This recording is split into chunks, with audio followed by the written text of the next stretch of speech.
This is the story How Martha Saved Her Parents from Green Beans, written by David La Rochelle and illustrated by Mark Fearing. When you hear this sound, please turn the page. Every Tuesday evening, Martha's family had green beans for dinner.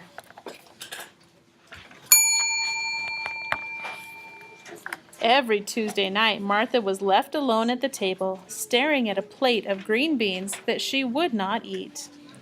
"Green beans are good for you," said her mother. "Green beans will make you big and strong," said her father. They are both wrong, thought Martha. Green beans are bad, very bad. But even Martha did not know how bad green beans could be. Not until the day that a gang of mean green beans swaggered into town.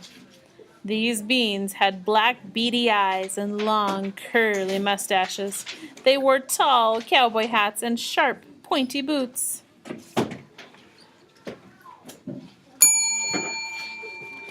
They chased old ladies up and down the street. They threw rotten tomatoes at the teachers. They stormed into restaurants and tossed the cooks into garbage cans. Anyone who had ever said, "Eat your green beans," was in big, big trouble.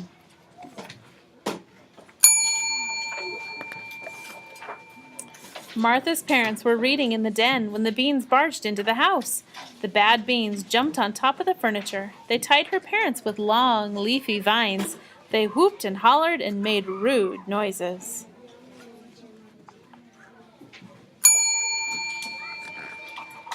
Martha was in the kitchen staring at a plate of cold beans. When she heard the ruckus, she ran into the den. It was empty. The front door was open and a note was tacked to the wall. "We have taken your parents, the beans." No more parents meant no more nagging to clean up her room. No more parents meant no more going to bed when she wasn't sleepy. And no more parents meant no more green beans for dinner. Ever. "Hooray!" shouted Martha. She threw her plate of cold green beans right out the window. Then she grabbed a box of cookies and settled on the couch to watch her favorite movies long past her bedtime.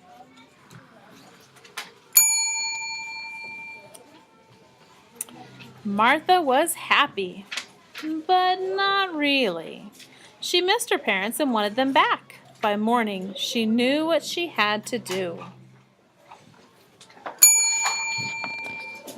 She marched out of the house and followed a trail of leaves that led her to a cave.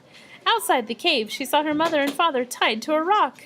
They were surrounded by hundreds of green beans, laughing, dancing, and singing off-key.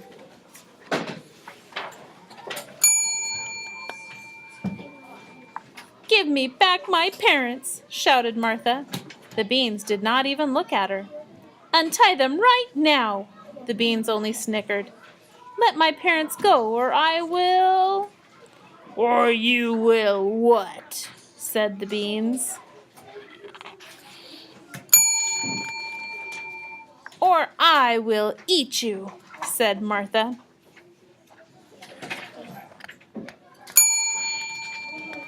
The air grew cold. The singing and dancing stopped. The leader of the beans stepped forward and spat on the ground. "You will not eat us," he said with an evil sneer. "You have never eaten a green bean in your life." He took a step closer to Martha, then another, and another. With every step, the bean seemed to grow larger. He climbed onto a rock and looked Martha in the eyes. "You are too much of a coward to eat a green bean." Martha's legs felt like melting butter. She wanted to run home and hide beneath her bed, but she pinched her nose, opened her mouth, and swallowed that bean up in one big gulp. The other beans gasped. And Martha ate those beans too. When she untied her parents, they hugged her and kissed her and told her that she was very brave.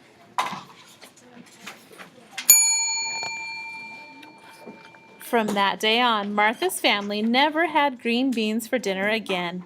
Instead, they had broccoli or corn on the cob or a nice leafy salad. Everyone knows that there is nothing bad about a nice leafy salad.